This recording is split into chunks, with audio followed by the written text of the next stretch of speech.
Hey everybody, today we're making flour tortillas, and if you like Mexican food as much as I do, I highly encourage you to try this recipe.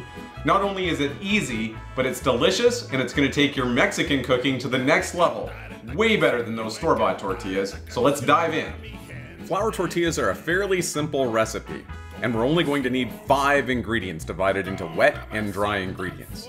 As far as the dry ingredients go, we'll need 3 cups of flour, 1 teaspoon of salt, 1 teaspoon of baking powder, and then wet ingredients, 1/3 of a cup of extra virgin olive oil, and 1 cup of warm water. Now take all of the dry ingredients, the flour, the salt, and the baking powder, and mix them together. Once the dry ingredients are thoroughly mixed, take the wet ingredients, you can mix them together, pouring the water into the oil, and then pour them into the dry ingredients. Now, take a spatula and start to mix the ingredients together. That way you're not going to get your hands all gooey. And once things are mixed together fairly well and starting to stick together and not too much of a mess, you can start to knead with your hands. Once all of the ingredients are all incorporated together and the dough is starting to be flaky, we're pretty much done. And it's going to be time to start to separate the dough into individual tortillas. This recipe will make approximately 16 medium tortillas. And so all you need to do is take your dough, divide it in half, and then working with each half, continue to divide in half again, and yet again. This way you'll end up with 16 roughly the same size tortillas.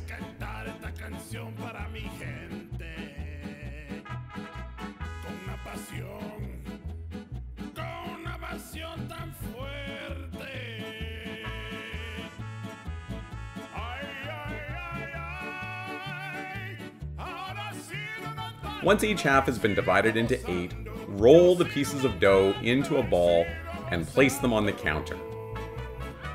Next, flatten each one so that it's fairly flat against the counter, and this will make rolling them out much easier, so just squish them out into small circles. Once all the pieces of dough have been flattened out, cover them with a towel and let them rest. We need to let them rest so that the gluten isn't so elasticy, and you can let them rest for at minimum 30 minutes, or you can even put them in the refrigerator and let them rest overnight. Once the tortillas have rested, now we just need to roll them out.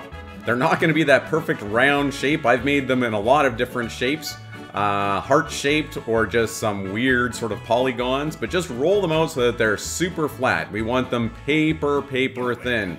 So just roll them until they are very, very thin, transparent, you can see right through it, and then it'll be time to put them on the grill.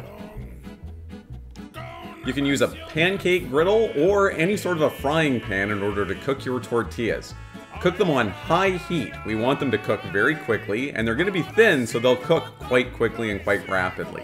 Wait for them to start to bubble, and the edges will start to turn up, and after a few minutes, you'll be able to flip them over and brown the other side. Now the second side cooks quite quickly, so it won't need as long on the second side. And once the tortillas are done, I highly recommend putting them into a tortilla warmer, which is just a plastic case, or use 2 plates, one upside down, to put them in. That will actually retain a little bit of the heat and it will make the tortillas a lot more tasty, pliable, and soft. Alright, flour tortillas, they're that easy. If you like this video, go ahead and give me a like or subscribe, but most importantly, go have yourself a taco.